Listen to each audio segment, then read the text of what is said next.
Сайн байцгаана уу хүмүүс сонсогч нараа. Ингээд үл мэдэг подкастын маань дараагийн дугаарт Монголд хамгийн их үзэгчтэй тооцогдох NBA Talk нэвтрүүлгээр олон танигдсан, олон зуун хүнтэй Facebook бүлгэн болох NBA Football Movie AD бүлгэмүүдийг үүсгэн байгуулагч олонд AD-ийн дээрээ алдаршсан Идэр ууган хүрэлцээрсэн байна. Ингээд танд энэ өдрийн мэнд хүргэе.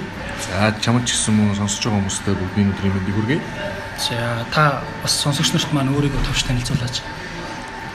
За энэ өдрийн NBA Talk нэвтрүүлэг маань бас хамгийн үзэгчтэйг өрөөсөө өсөж магадгүй.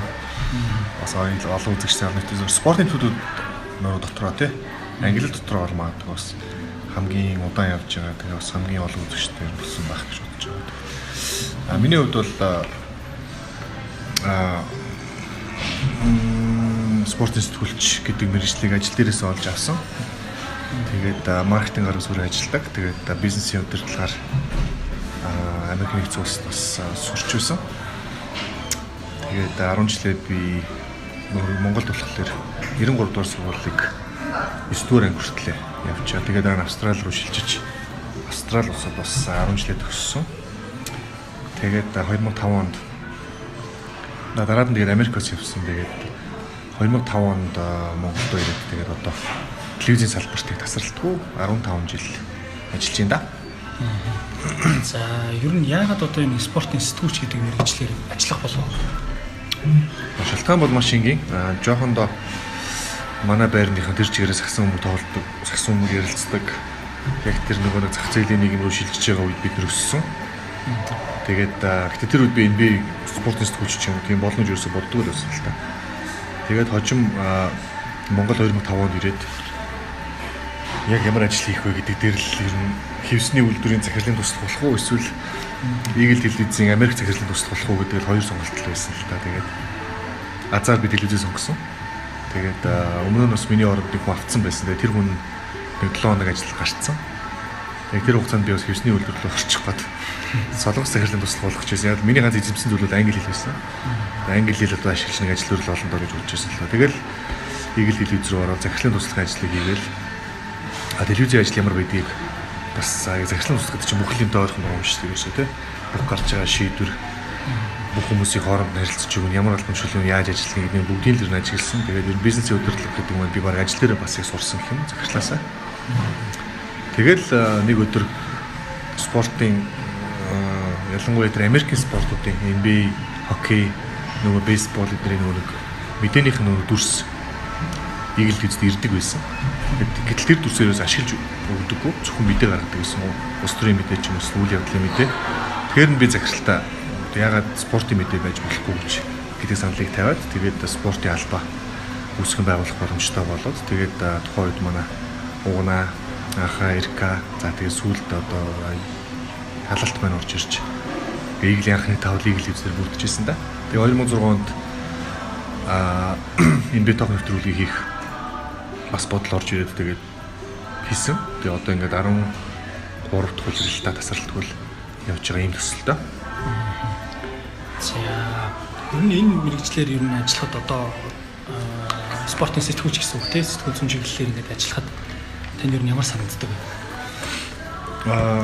Мэдээ сайхан. Тэгээд бид нар яг бидний хинч яг спортын сэтгүүлч юм уу зүгээр сэтгүүл зүгээр ерөөсөө их сурвалж ч юм уу тийм сураагүй ямар нэгэн одоо курс дамжаад яваагүй яг л өөрсдөө хоббиг л ерөнхийдөө дагаж ажил хэрэг болгосон. Тэгээд хоббигаар ажиллах гэсэн үг л нэг өссөн. Тийм учраас их гоё.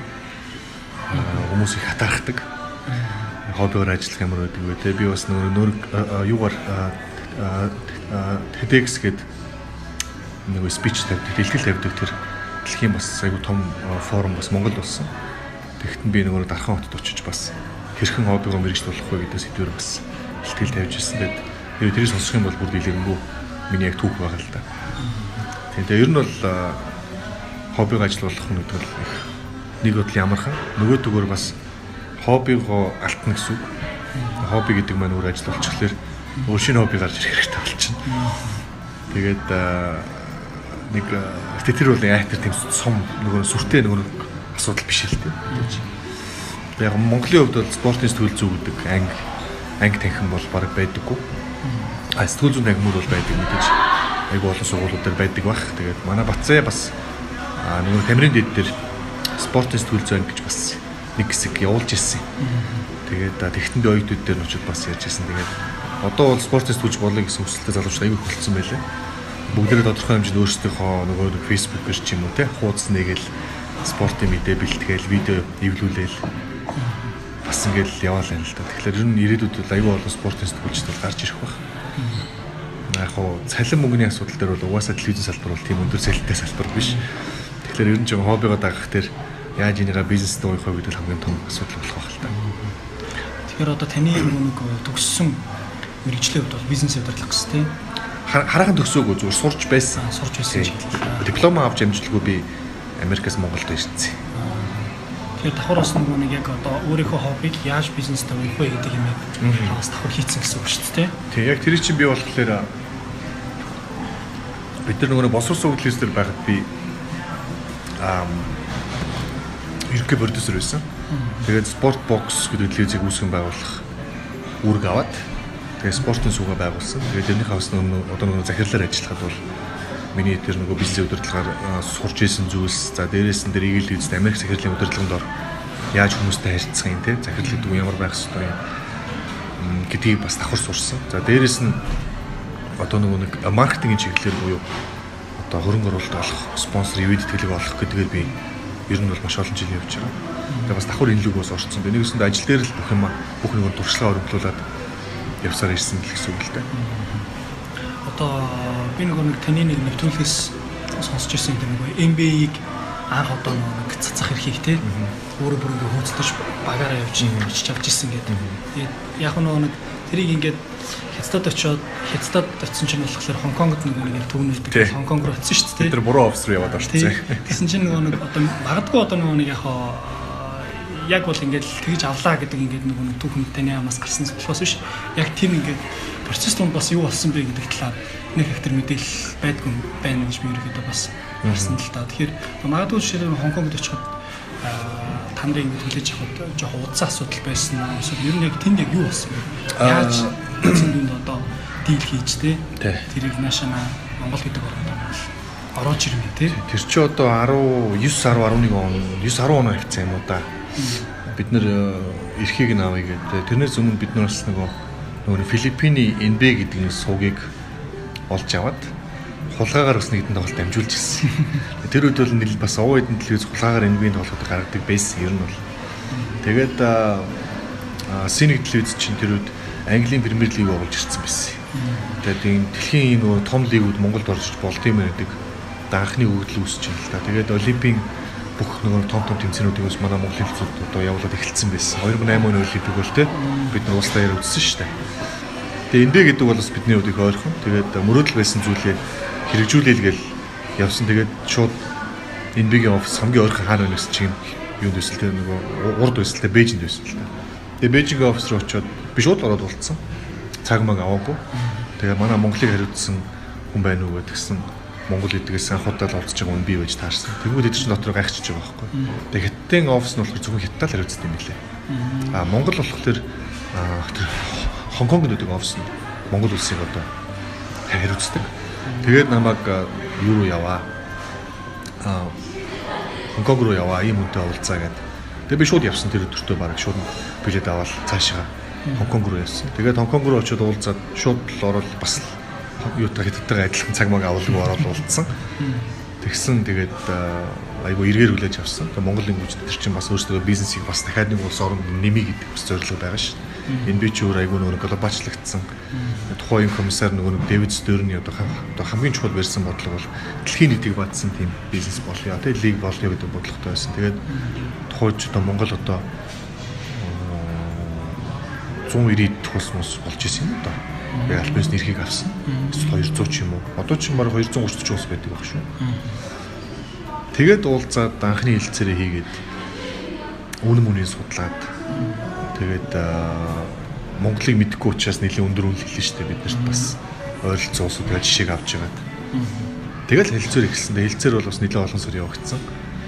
Тэгээд манай удирдлага тухайн үед одоо нөгөө нэг бод групп би өдөрлөнд дур байсан манай захирал болохоор Амундра гэж залуу байсан. Тэгээ бүгдээрээ тэмцсэн. Ерөөсөө спортоор бид энэ босрол зөвлөж гэдгийг бас гаргаж ирэх хэрэгтэй байна гэдэг. Тэгэл эцсийн дүн дээр үнэ тохирол юугаа гэрээгээ хийгээл урьдчилан мөнгөө шилжүүлээл анхны сигнал аваад спонсоруудтайгаас гэрээгээ байгуулаад тэгэл эхэлсэн төвхтэй. Тэгээд дараад нь бид нар Премьер лиг бас авсан. Ер нь бол Английн Премьер лиг болон NBA-ийн төслөөр бол боловсрол сургуулиуд нэлээд гарч ирсэн баха. Тухайн үед олон бүх залуучдыг бас урагдсан бах спорт руу. Тэгэл энэ маань цаашаа үргэлжлэл явсан. Нэгэнт NBA-тэй холбоотой болчихлоор хүмүүс ойлгомжтой. Одоо анхны NBA-ийн гэрэг байгуулсан Монголын бол одоо All-Star руу явах гэсэн нөгөөд маань намайг хайцсан. Маш гоё тэнтэй хүлээж авдаг, маш сайн таньдаг. Өө эдээ ирлээгээл харьцдаг их гоё харилцалцаа та. Тэгээ сүүл мэдээж SBS телевизтэй спорт бокс телевиз авсан байж байгаа. Дараа нь SBS телевиз авсан тий. Одоо SBS бол бас урт хугацааны гэрээтэй ингээд ажиллаж байгаа. Ийм л түүхтэй. За тэгвэл одоо таныг спортын нэвтрүүлгийг ингээд тайлбарлахдаа маш тийм өөр мөц шинэлэг одоо бусдаас их өөр тайлбарладаг гэдэг тийм. Тэгвэл одоо магадгүй энд бас нэг ямар ур чадварууд өөртөө шаарддаг байх жишээлбэл магадгүй одоо нэг спортын сэтгүүлч болох гэж байгаа залуучууд нэлээд гарч ирэх гэж байна гэж байна тийм. Тэгэхээр гарч ирэх гэж байгаа залуучууд магадгүй одоо би яг ямар ур чадвараа сайжруулах вэ юм тийм. Яг бид нар ч нөгөө нэг мэрэгжлийн сургуультанд сураагүй. Яг мэрэгжлийн спортын сэтгүүлч эсвэл спорт нөгөө тайлбарлагч тийм хүн ямар байх ёстой гэдгийг мэдэхгүй учраас яг өмнөдөө бидэрт ингээд заа чи ингэдэг гэж одоо нэг багшилсан хүн бол ерөөсөй байхгүй. Тэгээ би анх нөгөө англитэй байсан учраас нөгөө Америкийн телевизүүдэд үзэл яаж тайлбарлагыг сонсч ирсэн болохоос биш. Тэгээ би нөгөө үедээ бас нэг жоохон зааварчилгаа өгөөл орчуулж өгөөл те бүгдээрээ хамтдаа суралцаал явсан л та. Тэгээ миний хувьд бол хамгийн гол асуудал би чи ээр хүн байсан байхгүй. Бараг бүтэн өгүүлбэр ярьж чадахгүй. Одоо ч гэсэн ээр хэвээр л те. Гэхдээ саксирахаар тэр намайг багасчдаг. Тэгээд өөрийгөө хүчилсэн. Одоо мэддэг юм яриг тэлтэй яар те. Бид нар ч одоо юу гэдгийг нэг амны уншлага хийгээл эфиртэй бэлдээл мэрэгжлийн тэр хөтлөгч нар шиг тэгээд тийм бэлтгэл ерөөсөө орж мэдэхгүй учраас ерөөсөө ороод өөрийнхөө мэдрэмжээр тайлбарлаа л гэдэг байсан. Тэгээд одоо эргээд харахад бол одоо үзэгчдийн нөгөө нэгтгэг юм бол хамаагүй өөр стандарт болсон. Хуучин бол хүмүүс бол биднийг хараад тий хоо за эдгээр л хамгийн сайн мэддэг хүмүүс юм гэдэг ус бол одоо бол зүгээр гудамжинд харсан нэг 12 дэх хүртэл надтай мэтгэлцэж шүү дээ. Таны ингэж хэлсэн чи худлаа байсан шүү те. Та яагаад ийм худлаа анализ хийдин ч гэдэг юм уу Facebook-оор бол амар юм болно ш. Энийг бид нар нэг учир зүггүй гэж муугаар хүлээж авдаггүй. Зүгээр хараал мараал хэлээл нөгөө доромжлол эхлэхлээрээ жоохон онцгүй байдаг. Тэгээд энэ дээр нь би үзэгчтэй хүрээлдэг л да. Бити хараал хэлж те. Доромжлол гоё мэтгэлцэж сурвал гоё ш. Тэгээд телевизийн спорт тайлбарлах хамгийн гол юм гэвэл хүний харж байгаа юмыг бас яг ийм болж ирж яриад утгагүй л дээ. Радиогоор бол өөр хэрэг баг. Радиогоор тайлбарлах юм бол за хүн харахгүй бас сонсож байгаа учраас нүдэнд харагдтал тайлбарлаж өгөн те. Энэ бөмбөг авлаа тэглээ. Телевизээр бол тэг шаардлага бол их байхгүй. Гол нь анализ буюу тоглолт ямар цэг дээр эргэж юм те. Эсвэл тэр үргэлжлэн таамаг байдлаар одоо эдгээр ингүүл зүгээр ч гэдэг юм уу. Тэгээ тэрийг ажих олон жил нөгөө судалж мэдээд тэгээ нөгөө тоглогчтой мэдээд хүүхд түүх юм бас мэдээд тэгээ бас хажуугаар нь жоо хачир оруулаад энтертеймент оруулаад тэгэд тайлбарлуулах гоё. Тэгэхгүй бол хэд өөдөртэй болно. Болж байгаа юм л яриад байвал одоо тэгээд тайлбарлагч ихний шаардлага байхгүй шүү дээ. Тэгээ миний хувьд бол тэр нийлээ шүүмж дагуулдаг угаасаа энэ би доктор төрөл дээр ч гэсэн би яг тийм сөрөг дүрийн нөгөө юм дээр байдаг, байр суурь дээр байдаг. Тэгээд асуудал төвшүүлдэг, шүүмжилдэг, хошигндог. Тэгээд жоохон тийм энтертеймент хэлбэрлэлөөс жоохон оруулж зүгээр ч юм уу те. Тэгээд нөгөө мөлөмнөөхөө баажиг бол байн хийн штэ бид нар чинь. Тийм учраас л хүмүүс үзээд байна л да. Тэгэхгүй бол одоо хүмүүс болон мэдээлэл авчиж чинь хин хэдэн он авцсыг ороод харчиж чинь тийм хүмүүсийн мэддэг юм одоо яриад явах гэж жоохон арай өөр өнцгөөсөн. Би хичнээн ерөнхийдөө бол худалчлуулж дуусч байгаа байхгүй бид нар чинь худалчлуулж штэ. Би ялангуяа би бол тийм сөрөг хандлага тавьдаг хүн бол миний тамаг хвчлэн биелэхгүй те. Тэгээ биелэхгүй ч хамаагүй л те. Тэрс би бусдад адилхан хамгийн өндөр магадaltaйг нэрэд яваад иж болно шүү. Хамгийн олон баг дэмждгийг нь адилхан дэмжээл хэлээд иж болно шүү. Тэгээ тийм сонирхол надад байдгүй. Тэгээ бидний хувьд бол ингээ бүгд өөр өөрсдийн нөгөө дүрээ сонгож явах хэрэгтэй байна. Тэгэхээр манай баажи бол entertainment дүр. Манай ялалт бол хөтлөгчийн дүр. Манай нөгөө тэнэ болохоор нөгөө залуучуудын төлөөлөл, Instagram-ч төлөөлөлтэй. Би болохоор их тэр сөрөг дүр.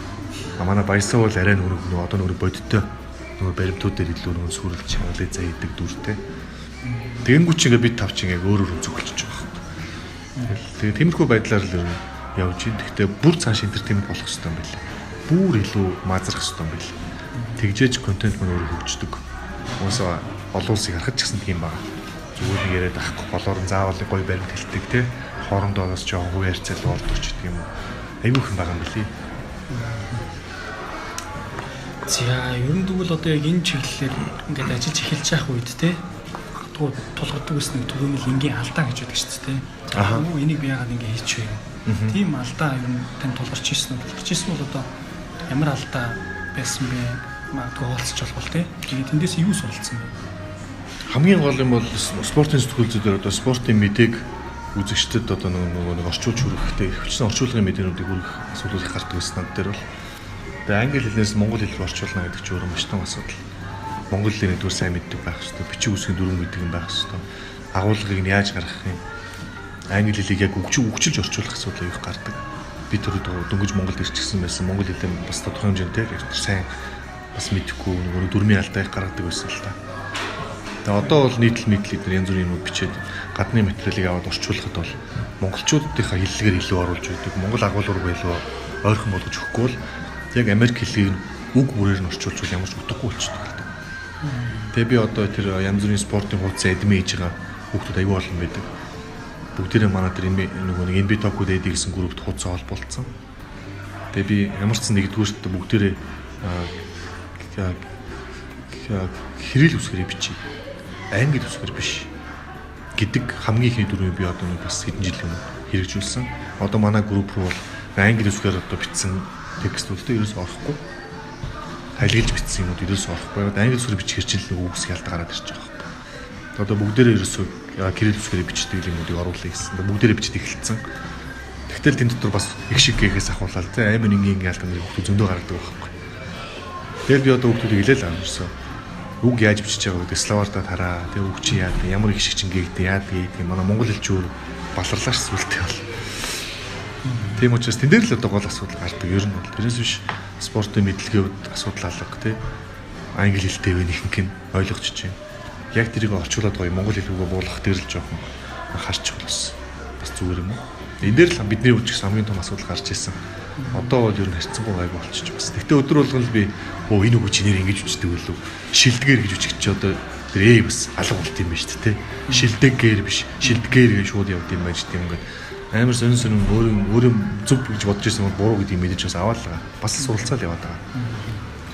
Харин тийм нэг түрүүн тэр одоо нэг орчуулга гэхэд зугаатай шинжилгээ гэдэг шүү дээ. Монгол үг хэллээ бидний алдсан шүү дээ. Жандарч илт гэдэг нөгөө үгийн төгсгөл биш шүү дээ. Явуулт, алхамт, амралт. Бид нар тэрийг нь гаргаад ирсэн баггүй юу? Спорт хэллэгээрээ. Тэнгүү тэр группийн чинь биднийг бүр алдаг баггүй. Та нарын монгол хэлийг өстө босноол сүрүүллээ. Тэдүү удаа самбраас бөмбөг авалт хийлээ гэж бид нар ярьдаг байсан. Тэгэхэд зүгээр 10 удаа самбраас бөмбөг авлаа гэхэд болох. Авалт хийлээ гэж нэг англи хэлч юм болохоор тэдэн rebound авдаг гэж ярьдаг те. Бид нар яг тэргээр нь ярьчингууд чинь монгол хэл алчаад байгаа. Тэгээ сүүлдээ одоо баг уншилт хийлээ гэж ярих гэдэг шүү дээ. Ном уншлаа биш те. Ном уншилт хийлээ гэж яриулж удахгүй шүү дээ. Бид нар бол тэр группт алуулсан. Тэгээ би альбес руучлалтаа гойсон. Өөрсдөө сэхэл заснаа гэж хэлсэн. Одоо өөрсдөө засаал явж ил байна. Гэхдээ энэ бол тэн дээр би нэг юм сонирхолтой юм сонсчихсэн. Нэг хүн одоо ингэ нэг хүүхдүүд айгүйх буруу ярьдаг болсон мэр гэдэг. Болохоор яг жишээлбэл нэг би ногоог үзэн яддаг гэж хэлж байгаа байхгүй юу? Юу гэ? Ногоог үзэн яддаг. Би ногоонд дургүй гэж дургуул гихэж байгаа нэг байран дээр байсан. Тэрийг л хэлж байгаа би үзэн яддаг гэх юм. Тэр нь ингээ англи хэлээр магадгүй ингээ зарим хүмүүс нэг багасаа ингээ Cartoon Network үздэг ч юм уу тийм. Тэр нэг нүгүүтээ жишээлбэл нэг I hate vegetables лээ. Гингүүт л нөгөө төлж жишээлбэл би ногоог үзэн яддаг гэдэг. Би ногоонд дургүй гэдэг үгийг л амандаа тийг ойлгоцсон байна. Тэгэхээр ингээ бас энэ мэдчлэн нэг маш олон зүүн юм алдаанууд их гарч ирээд түгээмэл хэрэглэгддэг боллоо. Тэгээ хүүхд залуучууд үзэж байгаа юм чинь бас спорт байгаа байхгүй. Тэгэхээр спортын сэтгүүлч спортын нөгөө телевизээр нөгөө спортоо нөгөө хүмүүс хүргэж байгаа тайлбарлаж байгаа хүмүүс маань энэ хэл зүйд айгу зөв хэлдэг байх хэвээр, өгүүлбэр зөв эхлүүлдэг байх хэвээр. Яг орчуулгын юмыг орчуулах чинь тэр доор нөгөө синхрон орчуулах айгу хэцүү ер нь бол. Тэгэхээр иймэрхүү юмнууд дээр спортын сэтгүүлч анхаарах хэрэгтэй л доо мэдээж. Бидний үүрэг хэлдэг тэр нь өөрөө. Тэгэхээр энэ дээр цаг хугацааны судал баг. Айгу болох л бах юм гэж найдаж байгаа шүү. За тэгвэл одоо яг энэ сэтгүүл зүйн чиглэлээр спортын сэтгүүл зүйн чиглэлээр ингээ ажиллаж байхад сайн хэрэгжүүлсэн одоо сайн туршлага байвал сайн туршлагаас олцооч. NBA-г оруулж ирснээс гадна өөр сайн туршлага байл. За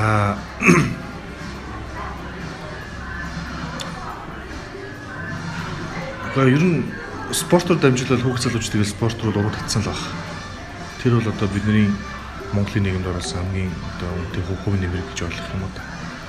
Тэгээд яг адилхан тэргүүрээ тэр одоо гадны дэлхийн тэр мундаг лигүүдийн жишгээр бас Монголын лигүүдээ тий адилхан сурвалжлаад адилхан нөгөөрөө тайлбарлаад ингээ хүрхийг бид нэр аяг зорддог байсан. Спорт бокс байхад одоо space дээр ч гэсэн ялгаа байхгүй. Бид нэр Монголд болж байгаа бүхэл том тэмцээнүүдийг бүгдийг нь одоо нэлээд олон бүхэл том төхөөрөмж авчаал. Тэгээ яг л одоо яг л дэлхийн лигийг дамжуулж байгаатай адилханаар дамжуулахыг хичээдэг л дээ. Яг Монголын спортын салбар мань өөрөө бас хөгжилж байгаа нь таарав. Ялангуяа нэг багийн спорт дээр те хувь хүмүүсийн зөрчлөөс болж энэ холбоот нь ч гэсэн дотор олон вагт ч гэсэн нэлээд том асуудалтай байдаг болохоор бидний яг тэр зорьсон бол одоо болтол яг 102 жижүүлж чадахгүй байгаа. Уул нь бол гадны Америк тоглогчтой шүтэх биш. Монголын тоглогчтой шүтээд байвал уулын зүгээр. Тэгэхээр NBA бол NBA ч юм уу Премьер лигэд нөр эхлээд үзэгчдийг спортод татчихна. Дараа нь Монголын спорт нөргөө хөгжиж юм бол тэр үзэгчд маань тэр харь холын хүнийг дэмжихийн оронд өөрийнхөө одоо Улаанбаатарын бага ч юм уу те дүүргийн бага ч юм уу аймгийн бага ч юм одоо мэдхгүй дэмждэг бага ч юм эсвэл төгссөн сургуулаа ч юм уу яг гоо ингээд дэмжиж явбал нэг спорт мөн өөрөө бас бизнестэй холбоотой үүсгэж л те спортын зах зээл өөрөө бол жоо хэцүү. Тэгээд нэг билетээр орлого олно ч бол бараг байхгүй. Спонсорлох нь бас хэцүү. Монголын спортуудыг нэг тэгж нөгөө тоож спонсор цөөтэй. Би одоо юу гэдэг NBA-ийн төслийг бариад ороод биний компаниас 200 сая төгрөг авч чадна. Монголын лигийн төслийг барьж ороод би өсрөлийн 20 сая төгрөг авах их юм болж байгаа. Тэгэхээр энэ дээр чинь яг нөгөө дотоодын нөгөө спорт маань бизнестэй холбогдох дээр л асуудал үүсэж байна л да. Тэгээд дээрэс нь засаг төрөөс бас нэг айхтар тэгж анх энэ тал дээр нэг анхаардаггүй те. Спорт урлаг өөрийгөө л хийцэн шүү дээ. Өөрсдөө л дамжичт нь урлагийнх нь өөрсдөө хөдөлмөрөөр л явж байдаг юм. Ягаад нэг шагнасан юмуд гардаг. Тэр чинь яг үндэ бодит зүйл биш байх. Тэрс нөгөө нэг дэд бүтц бүх юмуудыг нь гой болгож өгөх хэрэгтэй л дуулна. Тэгэхээр тэн дээр бол зүгээр ололттой гэж хэлэхээс илүүтэйгээр бас асуудал дагуулсан гэж хэлж болох юм тийм. Гэтэ энэ бол явандаа шийдэгдэн. Энэ бол бид айгүй хурдан явж байгаа. Айгүй хурдан алхаж байгаа. Тэгээд угаасаа тэгээд алхачих замдаа тэгээд бүдэрч унах шүү дээ. Зөндөө унах шүү. Тэгээд бүдэрч унсараад явандаа тэгээд унахаа болиндоо. Тэгээд хөл орж өгөхтэй адилхан байхгүй. Тэгэхээр хугацаа хэрэгтэй. Бид нар бол илүү эргийг нь харахыг боддог. Тэгээд спортын албууд их цөөхөн болсон. Спорт албатай телевизүүд айгүй цөөхөн болсон шүү дээ. Уучин бол баг телевиз болгон спортын албатай байсан бид нар. Одоо тэр хүмүүдэж шүү дээ. Яг л спортод мөнгө байхгүй учраас тийш хөрөнгө оруулалт хийхгүй шүү дээ. Телевизүүд эзэдүүд ч юм уу. Тийм учраас SBS-ийн одоо энэ хөрөнгө оруулалт бол бас айгүй чухал байхгүй. Тийм учраас тэр нэг үзэгчдээс авч байгаа төлбөрөөр бид нэр амьдарч байгаа байхгүй. Тэгвэл энэ бизнесийг хаачч болно шүү дээ. Шаардлага байхгүй тэр компаниуд. Тэгэхээр ер нь бол энэ олон жилийн хугацаанд бол нэг л зүйлийг харахад бол энэ спорт гэдэг маань өөрөө бизнестэй л угдахгүй бол ерөөсөө хол явж хөгжихгүй гэдэг л харагдаж байна л да. За тэгвэл магадгүй одоо нөгөө ингээд карьераа төлөвлөдөг хэрвээ төлөвлөдөг бол хэдэн жил төлөвлөдөг вэ? Миний хувьд ер нь тэр тал дээр айгу муу байсан. Анханасаа л Америкт байхдаа ямар хүн болохооч мэдэхгүй явсан. Монголд ирээд ч юу ихэ мэдэхгүй явсан. Тэгэл телевиз рүү орсон. Тэгэл мөрөөрөө явсан. Телевизээр явсараад би телевизэд одоо байж болох бүхэл албан шалд хүрсэн. Телевизийн захирал те эсвэл одоо захирлын тусгаалгахлаар би захирал хүртэлд ажилласан бүх салбарт бүх телевиз аюул олон телевизүүд би ажиллаж байсан л да. Тийм хугацаанд вирусод хэрэг төлөвсөн юмрээс байхгүй яг үнийг хэлэхэд. Одоо эргээд харахад ирвэл би буцаад цаг хугацаа эргүүлнэ гэвэл те арай өөрөөр байх байхгүй. Магадгүй одоо би болохоор илүү тийм олон улс руу гарч ажиллах хүсэл мөрөөдөлтэй болцсон. Монгол дотор бол одоо ингэ болчихлоо. Одоо Монголд бол ерөөсөө явах зам энэ л юм байна те. Тэр хязгаар нь энэ л юм байна. Олон улсын байгууллагч юм уу. Би бол NB-д ажиллах мөрөөдөлтэй өөрөө уулна бол. Гэхдээ мэдээж хэцүү тэр бол те. Тэр бол яг ингэ ялангуяа нөгөө Америкийн сургуулийг төгсч амжаагүй диплом аваагүй хүний хувьд бол бүр хэцүү шүү дээ. Тэгэхээр ер нь бол карьер төлөвлөлтийг тийм алсын яратал байх хэрэгтэй юм шиг үлээ. Бүр анханасаа тэрийг тооцоолж болох хэрэгтэй юм шиг байлээ. Гэхдээ одооны залуучууд их хайхтай болсон байна. Ер нь бол юу ихэ мэддэг болсон. илүү хоббиор ажиллахыг хүсдэг болсон. Хүсэхгүй юм хийхээ болсон. Ер нь актер болсон баг. Тэгэхээр ер нь бол карьер төлөвлөлтийг бол хамгийн багадаа нэг 4-5 жилээр хийж ивэл зүгээр л би энэ байгууллагт хэдэн жил ажиллана. Би ийм цалин авдаг болтой энэ байгууллагт явна. Дараа нь би ийм байгууллага руу шилжин ч гэдэг юм уу. Тэгээ дараа нь би ийм албан шуурь шилжлээ. Ингээ дараа нь би ингэ сургуульд явна. Өөрийгөө хөгжүүлнэ. Гадагшааны заавал явах ёстой ч гэдэг байна. Одоо манай хөлөгийн Батцаая бол Монголд л байсаар ирсэн. Тэгэл өөрөөс дараа нь ойлгомж за би гадагшаа ер нь явахгүй болохгүй юм. Би хэл сурахгүй болохгүй юм. Би ер нь гадны сургуулийг төгсөхгүй болохгүй юм. Одоо Таиландын нөгөө их сургуульд спорт менежментээр одоо сураад одоо бараг төгсөхгүй байж.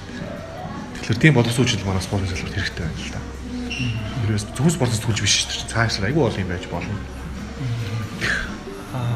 Одоо нэг юм карьер төлөвлөлт гэдэг нь нэг юм тогтмол ойлголт байдаг шүү дээ. Жишээлбэл одоо бага албан тушаалаас ирээд өндөр албан тушаалд хүрэх гэдэг юм уу тийм. Эсвэл одоо нэг баг цалинтай байснаас их цалинтай болох эсвэл одоо нэг дотоодын байгууллагад ажиллаж байгаа, гадаадын байгууллагад ажиллах ч гэдэг юм уу тийм. Эсвэл олон улсын байгууллагад ажиллах бүр ингээд дэлхийд дамжтай үндэстэн дамж ажиллах нь бол ингээд карьер төлөвлөлт юм аа гэх тийм. Тэрнтэй ер нь та санал нэгддэг үү эсвэл ер нь таны хувьд яг юу гэж ойлгодог вэ? За ер нь бол тийм л байх л та. Тэгээ миний өөрийн карьер учир зүггүй нөгөө төлөвлөөгүй ч гэсэн яг л наад замаарч хэл явсан л та. Жон албан тушаал ахин олон янзын боломжууд гарч ирнэ. Өөрийгөө харуулад батлан харуулчих юм бол өөр албан тушаалд очно гэдэг чинь авч байгаа нөгөө нэг цалингийн хэмжээ, орлогын хэмжээ нэмэгдэнэ. За тэгээд олонний танил болоод эхлэх юм бол бас дахиад маркетингийн боломжууд гарч ирнэ. Одоо сошиал медиа хөгжиж байгаа учраас одоо би чинь бас давхар одоо тэр яг нь инфлюенсер гэдэг үг их гарсан. Би бол энэ үгд нэг амар дуртай бол биш. Тэгээд одоо инфлюенсерүүдийн нэг болчихсон л яваад байгаа байхгүй. Тэгэхээр тэнд ер нь бол яг тиймэрхүү шатлаар л явах хэрэгтэй. Гэхдээ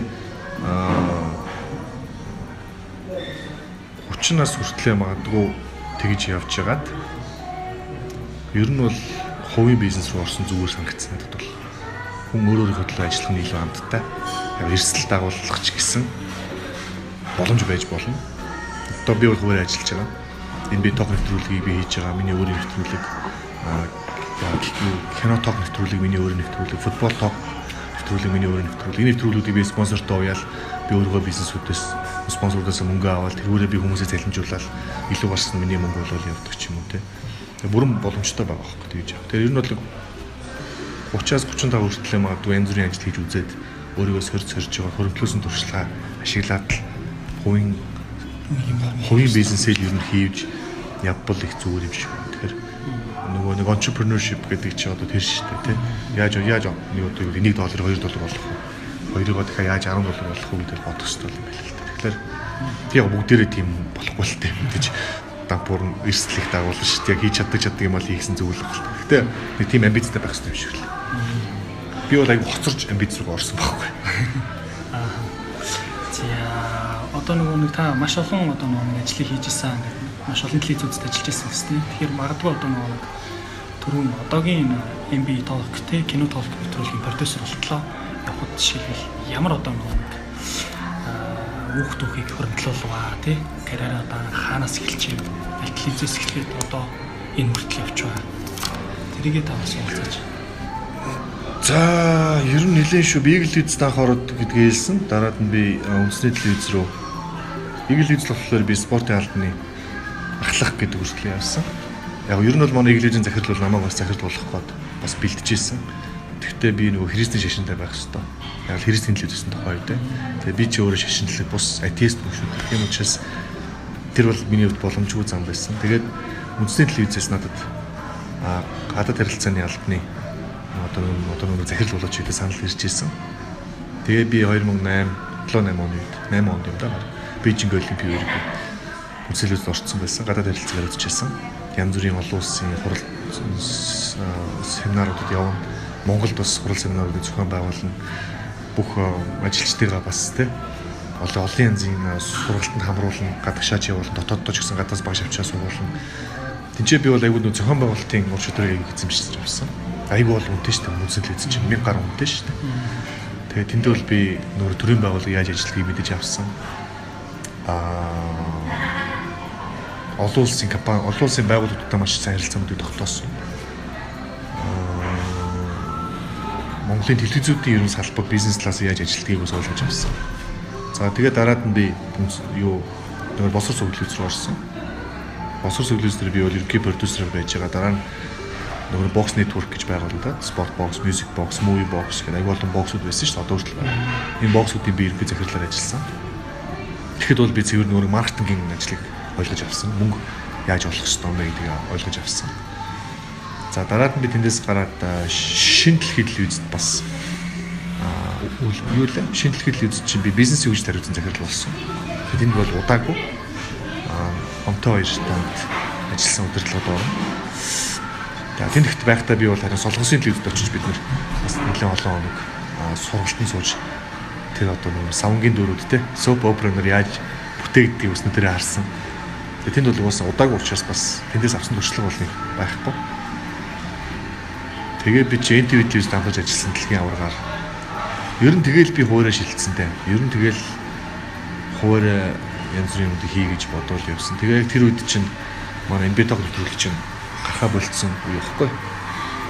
Тэгээд ялт баясаа хоёртойгоо уулзаад ер нь гурлаа нэвтрүүлгээ сэргээе. Өөрсдөө хий. Нэг телевизтэй хамтрыг. Тэгээд Star телевиз дээр бид нэр NBT-г дахиж сэргээсэн. Тэгэхдээ бид нар баажиг өрсөн. Хамт ороод ирээ чинь. Бас бацаыг өрсөн. Тэгэл бид нар нөгөө дөрүүлээ байж байгаа таваалаа болоод өргөжөөл хүмүүст яг гоё энтертейнмент хэлбэрээр үрж эхэлсэн. Спонсоруудаас авах санал маань нэмэгдсэн. Тэр нөгөө хувийн бизнес гэдэг чинь одоо яг тэн дээр гарч ирж байгаа байхгүй. Гэхдээ бидний харилцаа бизнес төр бол айгүй цэвэр. Бид нар яг ашиг орлогыг яг тэгшгүй байж авдаг учраас хоорондын зөрчил гардаггүй.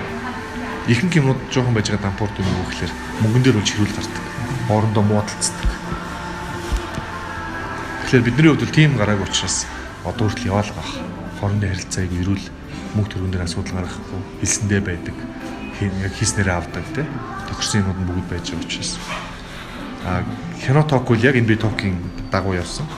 Яг адилхан. Би бага бүрдүүлсэн, босрол телевизтэй гэрээгээ байгуулсан, спонсор доолсон. Тэнд дээр ажиллаж байгаа төслийн хүмүүс бүгд өөрсдөө авах цалин аваад явчих. Тэр бизнес ярилцсан дээр хамгийн гол нь итгэлцэл байгаа байхгүй. Хоорондоо итгэлцэл тэр хамгийн чухал. Аль нэгний итгэлээс урваад хэлсэндээ өрөхгүй байх юм бол тэр төсөл тэгэл лампаа магадлал маш өндөртэй болчихно. Тэгээ одоо чинь хөгжимдөр бас ток хийх бодолтой байна. Хөгжмийн ерс хүнээд айгүй ховор байна Монголд. Уг нь айгүй олон шинэ уран бүтээлч гарч ирээлээд өмчлөө. Хөгжим гэдэг юм чинь шал өөр хэлцэл биш үү. E-спорт байна. E-спорт маш том салбар. Дэлхийн хамгийн урд хөгжиж байгаа. Одоо спортын салбар. Манай Монголын тамбаг тамирч айгүй олон тэмцээнд дандаа айгүй сайн байдаг. Гэтэл Монголдоо энэ ойлголт нөгөө PC тоглоомын газар гэдэг муухай юмараа хിവэрэл байгаа.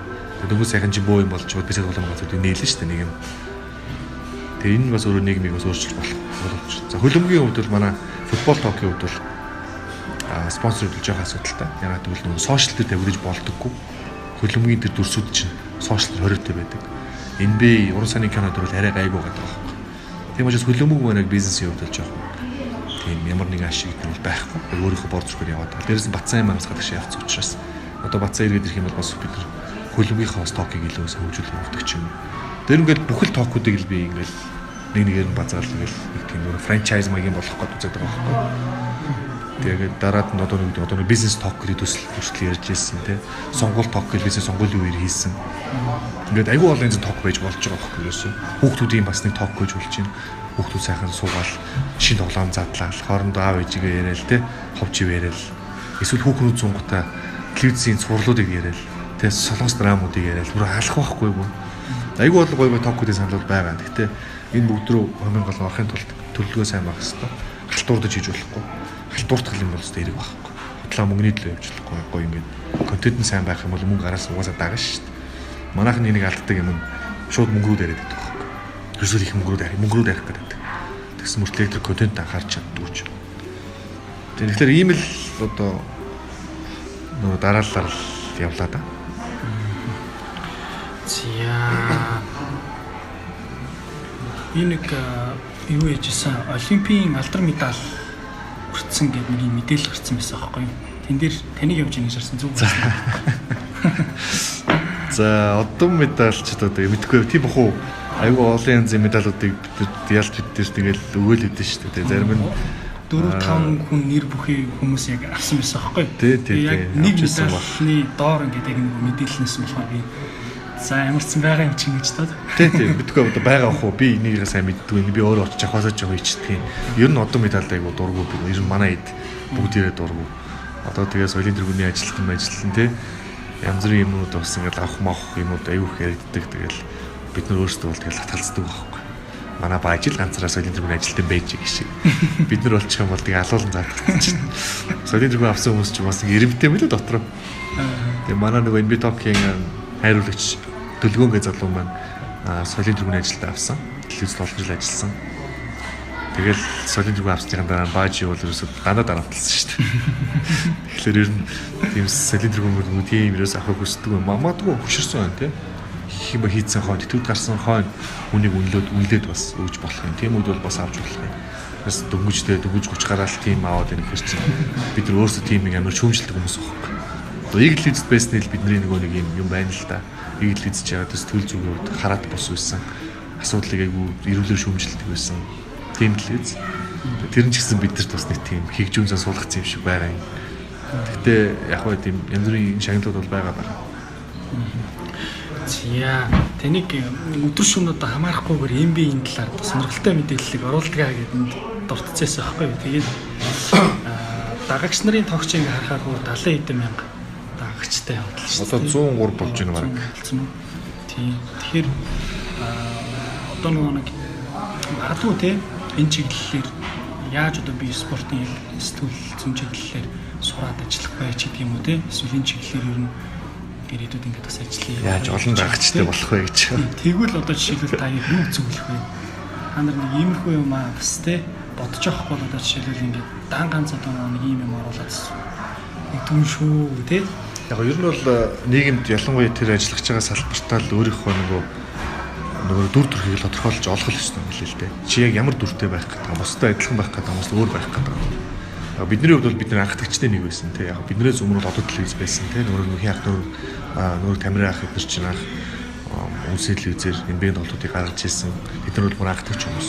Яг бид нар бол директор 2000 оноос хойш үед бол бас ингээ анхдагч болчихж байгаа тухайн үедээ.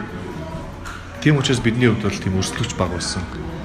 Дээрээс нөгөө сошиал медиа гэдэг энэ платформ байгаагүй. Тэгэхээр бидний хувьд бас тэр боломжийг ашиглаж сууж усыг амархан ингээ гараад ирсэн, хүлэмжшөрөгдсөн. Одооны залуучууд хүлэмжшөрөгдөгч бүр бөө болох гэдэг шүү дээ. Одоо хүртэл манай нөгөө баазарын залуучуудыг манай NBA-ийн фанууд ч хүлэмжшөрөхгүй алцаа л хийдэг шүү дээ. Гэтэл тэр залуучууд айгүй мундаг хөдөлмөрсөн шүү дээ. Тэгээ бидэртэй харьцуулаад байгаа байхгүй. Эдрээ ялдвал тайлбарлал гоё. Нөгөөд нь тайлбарлал хэрэг байхгүй ч гэдэг юм. Тэгээ тэр ойлголт одоо багасч байгаа л та юм тийч. Одоо буруу эсрэгээр болох гээд байгаа. Баг эдрээ ялдвалаас нөгөө хэд нь ярьж байвал гоё. Нөгөө хоёр чи нөгөө худлаа үний юм ярина гэх юм. Тийм хандлагаас гарч ирж байгаа.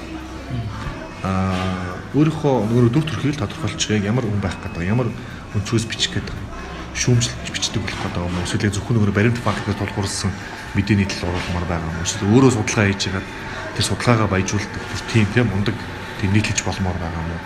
Эсвэл зүгээр орчуулгын мэдээ юмэр байгаа юм уу? Тэрийг л тэгэхээр сонгоч. Эсвэл тэрийг шатаар хөгжил өөрсдөө хөгжүүлээ явуулчих. Би ямар үед миний дагагч нэмэгддэг вэ гэхэлэр би нэг асуудал та ямиг шүүмжилж бичгээр нэмэгддэг байна.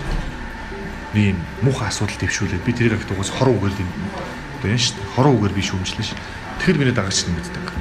Би зүгээр болсон юмыг босоор бичвэл дагагч нэмэгдэхгүй байж л. Тэгэхээр тийм шүүмжлэгч маягийн хүн бол их зүгээр миний хувьд. Тэгээ би ч одоо уран саны киногоор бас токтоо гэж бас уран саны киногоор шүүмжилж штэ гэж чинь. Холливуудын киног шүүмжлээс удаагаас бид чинь бас овоо гараад. Тэгээ манай хөлбөмбөгийнхэн бол хөлбөмбөгийн шүүмжлээс сууж байна. NBA-гийн шүүмжлээс сууж байна. Тэгэхээр шүүмжлэгч гэдэг байр суурил ер нь надад тохирох юм шиг би өөрөө бодсон байхгүй. Тэгээ тийм учраас би янз бүрийн сэдвүүдээр бичдэг. Тэгээ тэр бичих болгонд хүмүүс чинь чи NBA-гээр чи юугаа мэддэг гэж балаардаг. Тэгээ чи хувь нийл ирэх шүү дээ. Арчилсан нэг юм шүү. Бид нар л ус төр энэ олон янзын юмуудыг бид нар шүүмжилж шүү. Олон дагагчтай хүн харин тэр тусмаа шүүмжлэх ёстой шүү. Тэгэхээр манад бол тэр шүүмжлэгч одоо нөгөө доромжлогч хараалын үг гэдэг нь юу ялахгүй л та. Ирүүлэр мэтгэлцэж чадах байна. Тэрс миний түрүүний хэлдэг юм байна. Одоо би өөрөөлөх мэтгэлцээ чи мэтгэлцээ алцсан. Чи баримттай логик ойл. Миний логикийг чи дахиад буруушаа. Одоо тэр мэтгэлцээний анги гэж одоо байха байцсан юм одооны сургуулиуд чи яац юм. Намайг л жоохон байхад мэтгэлцээний ус ямар болдог байсан. Халаан болдог байсан хүмүүс. Аргумент амар гаргадаг байсан тий. Тэдэр нь хайцсан юм. Заавал нэг хүний хэлсэн зүг байх албатай юм. Эннээсээ болоод би бол их хад үзэгддэг. Гэхдээ тэр бол хамаагүй. Сошиал дээр байх энийг одоо нэг зүйл юу гэхээр хатуу арьстай байх хэрэгтэй буюу тийм хоёрын орон шүүмжинд бити эмзэглэж би ч өмнө хэрэлддэг гэсэн хүн болгондоо хэрэлдээд эхэлж байгаа. Тэгвэл яа үзий уцаа өгч яри өрөөд ирэх. Бүр ярьжсэн биш үү бүр очихжсэн би уцаа өмсөд нэг хүүхдээр хүүхд ч юм уу залуу ч юм уу гэдэггүй шүү дээ үзчихий зодтолчих. Бас үлдээ ойлгож байгаа байхгүй те юу гэж те энэ олон хүмүүс чинь чинийхээ яаж хүлээж авч магадгүй шүү дээ тэр угаа. Тэн дээр хүлээцтэй бай хатуу арьстай бай гэдэг чинь тийм үг ч шүү дээ. Тэгэхээр айгүй олон юм зэмүүд байгаа. Тэгэхээр өөрийнхөө төр нөрөө дүр төрхөөл тодорхойл ол альгүйр нь явмаар юу хийж чадах гэж тэрнээс эхэлж байна. Таныг нэг бүүсийн талаар бол зөвхөн мэтгэлцэн гэж бичсэн биз дээ. Тэр одоо ямар хүчтэй зүйл. Би нөгөө багасаа Чикаго Буллс чи бид нар бүгд үзэж өссөн. Майкл Жорданы үеэс. Тэгээ би өөрөө Чикагод амьдэрсэн. Тэгээд хотод амьдрахлаар угаасаа тэр багийн улаан фэн болт юм байлээ. Монголын залуучууд яагаад ингэ багийг сольдог вэ гэхлээр те угаасаа хотод амьддаг юм чинь дод сайхан зоргоор солино шүү дээ. Манай баажи мажи бол те бараг 10-аад 10 хэдэн баг солилцсон шүү дээ. Би бол Чикагод амьдэрсэн болохоор ингээд яг Чикаго Буллс гэдэг багийг дэмжиж явсан. Тэгээд нөр Рози үе, нөр Дерек Роуз мандаж байгаа үед бол бүр гоё болсон. Тэгээд Буллс багаа судлаа да. Бүх талаар л багаа судлаа. Facebook дээр Буллстэй холбоотой бүх мэдээлэл хамгийн ихэнд гарч ирнэ. Тэгээд гэхдээ бидний ажил бол бүх багийг судлах хэрэгтэй. Гэхдээ тэр дотор бид нар өөрсдөө багуудыг бүгдийг сайн мэддэг бас. Илүү мэддэг л автомат байхгүй. Тэрэнд л холбоотой тэгж хүмүүс ирдэг баг. Одоо Буллсийн фэнүүдийн хувьд бол олон жил бид нэр баларч явж байна. Түмний доог болж байна. Эзээ хатар нар гарах юм байгаа мэдэхгүй. Бусад багуудын фэнүүд татаархдаг. Гэтэ бид нар багаа сольдөггүй, өөр баг дэмждэггүй. Тийм л асуудал та. Ер нь хэмжээг асуудал бидний хувьд бол. За та ер нь сайн дурын ажил хийдэг үү? Хэрэг хийдэг бол ер нь яагаад хийдэг вэ? Хүмүүлгийн гэсэн үг. Сайн дурын гэдэг нь одоо за яг нийгмийн хариуцлага волонтер маягаар л. Волонтер үү? Би шинжилгээ хийдэг байхдаа манай нэг Facebook-ийн нэг найз дүү надад хүсэл тавиад манай ээж ийм Ютама гэдэг дэлгэний цирроз ч юу ч үлээ тэ аюу хүнд өвчнөд дээрээс нь бас нэг гантуяа гэдэг бүсгүй бас яг адилхан өвчтөй болж таарад. Тэгээд хоёрын нэмэгтэйд нэг туслах аян хий гэдэг хүслийг надад тавьж ирсэн. Тэгээд тэр хүүхдүүдтэй тэр хүүхдийн тэр юу одоо ч бид нар холбоотой байдیں۔ Facebook-оор найз салуугийн бас ангийнхан ч юм уу юу ч юм те хайз нар нийлээд бид нар сайн үсийн төлөө гэдэг төрөмс байгууллага байгуулчихсан. Тэгээ сайн үсийн төлөө гэдэг байгууллага төрөмс байгууллагаараа бид нар тэр хоёр хүнд хандив босгоё гэж явуулчихсан. Тэгээд гантуйг бид нар аварч чадаагүй. Харин нөгөө залуугийн ээжийг бол бид нар аварч чадсан. Бас тодорхой хэмжээнд бас мөнгө босгоод. Тэгээд тэр үед болохоор би нэлээд хандивын үйл ажиллагаанууд их хийдэг байсан. Оюутны лиг төслийг би шинжилж эхлүүлээд бүх оюутны сургуулиудыг уриалаад та нар мод тарь бити тамхитат одоо юу гэдгийг тэрээсэл хичээлийн сурлага ямар байх хэвээр ямар нөгөө дүнтэй байж сакс тоглох юм манай лиг тоглох юм те аюу бол юмуд гэлтүүд аюу нийгмийн аюу их төвтэй байсан. Таны нөгөө нэг Sprite лигийн авраг болж исэн гэд сонсч ирсэн. Тэгээд Sprite лиг чинь нөгөө нэг хас суурьтай холбоотой гэлөө те хасуур гэд хасуу нөгөө нэг юмас мегабайт л компаниас сангуучуулыг энэ чинь Sprite лиг чи яг юу шүү дээ. MCS Coca-Cola-гоос спонсорлоод явуулж ирсэн лиг баггүй. Тэгээд Sprite лиг чи анх одоо нөгөө TL63-ийн нөгөө бодлого бит хоёр чинь хамтарч эхлүүлж ирсэн. Тэгээд хамт спонсор олоод тухайд Vitafit нөгөө гоё гэд брэндээр гоё лиг гэж эхэлж ирсэн. Тэгээд дараа нэг үлрэл явчаа дараа нь хоёр дахь үлрэлээс эхлээд Sprite брэнд ивент итгэхээр болоод Sprite лиг болсон.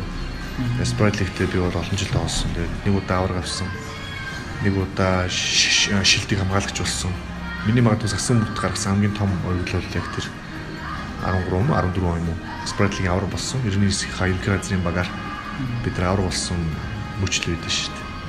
Тэгээ одоо бол хой Sprite лиг тоглож байсан эсвэл нөгөө дээдлийг тоглож байсан залуучууд маань бүгдээрээ хамтдаа одоо энэ нөгөө Triple C гэдэг хүч нэмэх лигийн тоглолтууд бараг бүгдээрээ тоглоо явж байна. Тэгэхээр яг нэг тийм цагс тоглолтог нөгөө систем буюу те 10 жилийн их сургууль дээдлийг за дээдлийг дурждаггүй Sprite лиг Sprite League-с дэше хөгшөрчих юм бол 30 нэмэх лиг ингээ явчихдаг нэг юм саксны системэд Монгол үүсчээл байна л та. Тэгээд бас нөгөө Френч лигээ бид нар бас нэг гоё төсөл эхлүүлж байгаа. Одоо бараг 7 дахь жилдээ явж байна. 14 дэх үйлрэл маань явж байна. Би дандаа л юм сакстай холбоотой юмуд байдаг шүү дээ. Эдгээр дандаа тийм мөнгөн бус бизнесийн бус төслүүд яг тэр нийгмийн харилцаанд аягүй чухал. Бид нар ч одоо өөрсдөө найзуудтай бараг бүх салбарт ажиллаж байгаа хүмүүс биш. Төсөл зөв гарвал тэдэртэйг холбогдож чинь хамтраад бизнес хийж байгаа хүмүүс маш олон байна. Би бинийгээ дэмжиж байна. Тэр бол хамгийн энгийн буйгууд би биндээ ашигтай нөхөрлөл болчихж байгаа юм. Саксын бод дамжуулаад. Тэгэхээр саксны хувьд бол ер нь маш олон тэмцээнүүд оролцож байгаа. Би одоо нэг багаараа ихэд 2 лиг тоглож байна. Дахиад нэг лигтэй юм. Нийтдээ би одоо 3 лиг тоглож байна. Би 20 дэд үедээ тийм олон лиг тоглоогүй шүү дээ. Би ганцхан спорт лиг тоглолт шүү дээ. Өгшөрт тус бүр олон лиг тоглолт юм байна. Их сонирм. Хөдөлгөөнтэй байх хэрэгтэй мэдээж. Түрүү нэг хобби ингээд нэг хоббигоор ажиллаад ирэхээр өөр хобби хэрэгтэй болдог шүү. Тэгэхээр танд одоо өөр ямар хобби нэмэгдсэн бэ? Тий, тэгээд жилийн өмнөөс одоо би нөгөө фитнесийн спорт руу орсон. Тэгээд би чинь нөгөө нэг айгуу туранхай байсан. Одоо ч хийвэрэл л дээ. Гэхдээ бүр амар байсан. Метр 96 өндөртэй хүн нөгөө 73 кг байна гэж бодлоо. 96 таа өмч одоо 99-96-ийн хооронд байх хэрэгтэй. Ахгүй жин магадгүй 100 ч юм уу тий. Тэгээд би чинь баг 73 өдөр чинь амар байсан байхгүй. Тэгээд жилийн өмнөөс би Монголын фитнесийн холбооны UK-нэрийн бичгийн дарга Одбаатар гэж үүнтэй танилцаад тэр чинь нэлээд хамтарч их ажиллаад би холбооны үйл ажиллагааг дэмжиж тэгээ бас миний нөгөө багш болохоор болоод тэгээ би багштайгаа одоо ингээд бараг жил хичээлж байгаа. Тэгээ голд нь маяг болон тасалцсан мэдээж. Тэгээ фитнесийн спорт руу орсон ер нь бол амьдралын юм маяг их өөрчлөгдөв юм байна. Ирүүл юм байна. Нэлээд эртэл ордог байж гэж бодсон. Хамгийн гол нь нөгөө нэг аятайгаа сайхан гоё харагдахтаа биш ерөөсөө. Амьдралын хэв маягийг ирүүл болж байгаа байхгүй. Архитарс хэрэглэхээ болж байна. Тэгээ одоо би тамхи аймаар байна. Тамхи хаях гэж би маш олон жил үзэж байна. Хичээгээл юм байдаг. Тэгэл болчихгүй л байгаа. За сүүлд усан сэлтийн спорт руу бас орлоо. Манай Ирмэн багш намайг явуулж эхэлсэн. Тэгээд усан сэлтийн спорт одоо би ч ороод 8 дахь хичээлдээ суусан. Ямар ч үсэн бэлхээс хэлтэй сурч өөрөөр алдаад бараг сурч байна. Тэгээ ингээ явчихсан бас өмнө бүр жоохон багт усан сэлтээр хичээлдэг байсан л та. Хичээлэх жоохон аргын заалгаж байсан л та. Тэгтээ тэгэргээрээс өглөөр бас гоё юм билээ. За тий уран сарны киног бол би өстөө байн үзэн. Юу Netflix, Amazon ирдэг баг бүх киног л үзчихээн да одоо. Тэр нь бас ажил болцсон гэж яах. Бас хобби биш ээ, ажил болцсон гэж яах. Киногоор нөгөө токоор ярихгүй болохгүй болчих. Кино токоор үзсэн байхгүй бас болох болчих. Тиймэрхүү юмудаар л өөрийнхөө цаг завыг хөвж байна. За магадгүй одоо нөгөө нэг спортыг сонирхоод энэ чиглэл рүү орох гэж байгаа юм бол магадгүй таны нөгөө кино тоглолттой холбогдож магадгүй болчиход байна л да. За энэ киног одоо үзүүлж жишээлбэл яг энэ спортын салбарт яагаад одоо чи спортын салбарт жишээлбэл те магадгүй сэтгүүл зүйн гэдэг салбар руу ороход чамд нөлөөлж болох бай. Магадгүй нөлөөлж болох юм кинонууд байгаа шүү дээ. Тэгвэл тиймэрхүү одоо нэг үзсэн хэрэг кино байвал нэг 2-3 киног чи давуулцал. Ямар кино болцсон? Наа чи юу асуулт байна? Яагаад вэ гэхээр спортын сэтгүүлчийн амьдралыг харуулсан кино ер нь баг байдгүй. Би л санахгүй байна. Хөвчлэн спортсменуудтай холбоотой буюу нэг тамирчтай холбоотой кинонууд байдаг, асчуулагчтай холбоотой ч юм. Сүүлчийн бүжиг болоо тий. Сүүлчийн бүжиг болохоор баримт цуврал 10 ангит баримт цуврал Chicago Bulls-ийн тэр сүүлийн авраг авсан үлрэлийг дотор нь задлаа. Дээрээс нь нөгөө Майкл Жорданы NBA өнгөрүүлсэн карьерийг нь бүр ингээд задлаа хөшрийн цаана ороод явсан цуврал. Тэр бол тэгтээ тийм сэтгэл зүйн спортын сэтгэл зүйтэй эдгэрт болны холбоогүй. Хамгийн гол нь тэр баримтыг үзэх юм бол тиймэрхүү баримт кино хий гэвэл яаж хийж болохыг л харуулж байгаа. Тэр талаараа спортын баримт кино хий гэвэл ер нь ямар шүү үйл явдлаар явуулвал зүгээр юм, ямар шүү эвлэлэгтэй байвал зүгээр юм, ая дуу хөгжмөн ямар байвал гоё юм, хүнээс ямар асуулт асууж яриа авбал зүгээр гоё хариулах юм те. Тиймэрхүү юмуд их гардаг л та. Спортын бизнес тал дээр бол одоо нэг Moneyball гэж байна. Нөгөө Брэд Питтийн тоглосон. Яг тэр менежер гэдэг хүний ажлыг харуулсан. Спортын мэргэжлийн багийг удирдана гэдэг чинь ямар амар юм бэ гэдгийг харуулсан. Тэр шийдвэрүүд чинь ямар чухал үед яаж гарах ёстой гэдгийг харуулсан байдаг. Бас Кевин Кострийн тоглосон нөгөө драфти гэж кино байгаа. Одоо NFL-ийн нөгөө драфти өдрөлнийг тоглогчийг сонгож авах гэж бөө юм болж байгаа байхгүй. Тэгэхээр тиймэрхүү кинонууд болох юм л доо. Яг спортын цаад бизнес удирдлага менежментийг харуулсан кинонууд. Манай ч одоо энэ спорт менежмент гэдэг юм байхгүй ч удаа шүү дээ. Одоо манай Батцаяал нэг спорт менежментийг төгсөөд одоо Монголд ирээд бас нэг юм хийж байгаа байх. Тэгэхээр тиймэрхүү кинонууд бол ихгүй. За inspiration буюу одоо тэр урам зориг авъя тэ ойлгоё гэх юм бол мэдээж хүмүүлгний мэддэг тэр Coach Carter ч юм уу тэ одоо юу гэх юм аюулын зингэрүүд байна л да тэр талаар бол. Тэгэхээр энэ спортын кинонууд гоё шүү. За хамгийн сүүлийн асуулт маань болохоор хатагдсан Монгол үг гэдэг нэг асуулт өгдөг. Тэр болохоор яг хаа. За хатагдсан Монгол үг гэдэг нь бид нар одоо нэг ингээл лон цаг болгоцсон бол ер нь бол ингээд хуучны үгнүүд ер нь хатагдчихж штэ тийм. Тийм штэ. Тэгэхээр одоо жишээлбэл таны сэтгэл зүрхэнд одоо үлдсэн тийм хуучны нэг өвөө эмээг чи хэлжсэн ч юм уу славич ч айлын нэг хэлжсэн юм хуучны үг байвал уалцаач. Раз ястаа бодож байгаагүй юм штэ. Хуучны үг. Ястаа мэдгүй маань юу вэ ч. Эсвэл одоо хуучны үг биш бол магадгүй сургаал өгч гэдэг юм тийм. Нэг иймэрхүү юм бол бас хэлдэг байсан да. Тийм би бол миний хувьд бол усыг нь уул ёсыг нь да. Ягаад гэвэл би аюул болон гадны оронд аялж үзсэн, амьдарч үзсэн. Яг тэр нийгэмд нь бас тийм адилхан зохисод явах хэрэгтэй. Хичнээн өөрийнхөө орж ирсэн тийм хэмжээнд өөрийгөө өөрчлөх хэрэгтэй гэдгийг бас харсан л та. Тийм хувирах чадвартай байх хэрэгтэй хүн. Тэгэхээр усыг нь ёсыг нь дагдаг үг их гоё. Ялангуяа одоо нөгөө глобалчлагдсан нийгэм шүү дээ энэ ч одоо бүх юм чинь ингээд нөгөө сошиал нэг болчихлоо шүү дээ. Дэлхий чинь баг хавтгаа болчихлоо шүү дээ. Одоо бүрэнгээ байхаа болчихсон шүү дээ. Тийм тэгэхээр ер нь бол тэр л их гоё үг дээ. Усыг нь уул ёсыг нь даг гэж. Яа ингээд хэм сонсогч нартаа дахиад нэг танилцуулаад хэлэхэд MB Talk, Кино Talk нэвтрүүлгийн продюсер Идрүү өнөөдрийн дугаартад оролцлоо. Ингээд танд маш их баярлалаа. За тэгээ сонссон бүх хүмүүстээ бас баярлалаа. Тэгээд чамдаас амжилт хүсье. Тийм олон янзын подкаст, видеокаст, влог юмнууд айгүйх гарч ирж байна. Залуучуудтай айгүйх гоё гоё юмнуудыг хийдэг болцсон байлээ. Одоо хичнээн подкаст гэдэг мэдхгүй тоо томшгуулсан байлээ ш нэг үе бодвол 500 үгүй харин тийм. Тэгээд би бас дээр бас уран сүний киноны талаар бас тэр Японд үдэг бас залуутай бас подкастер, видеокастер нь орж ирсэн.